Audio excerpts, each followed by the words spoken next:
السلام علیکم، کیسے ہیں پیارے بچوں؟ امید کرتی ہوں آپ سب بالکل خیریت سے ہوں گے۔ بچوں، آج ہماری کون سی کلاس ہے؟ آج ہماری اردو ادب کی کلاس ہے۔ اور اردو ادب کی کلاس میں ہم نے پچھلی کلاس میں کیا کیا تھا؟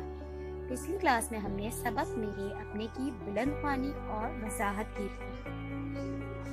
اس کے بعد ہم نے کیے تھے اس کے مشکل الفاظ۔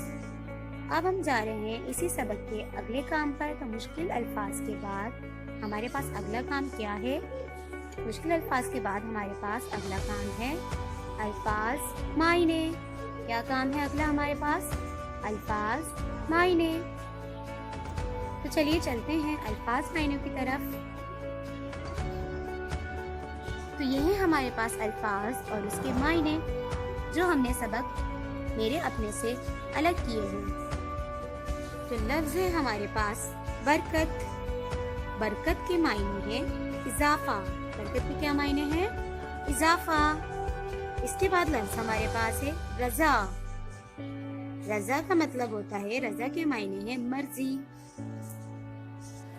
اس کے بعد ہمارے پاس ہے مل جل کر۔ تو مل جل کر کے معنی ہے ایک ساتھ۔ مل جل کر کے کیا معنی ہے؟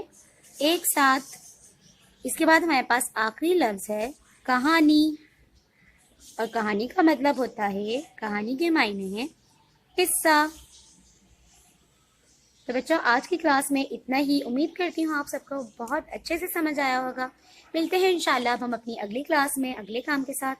تب تک کے لیے اپنا بہت خیال رکھیے گا۔ اللہ حافظ۔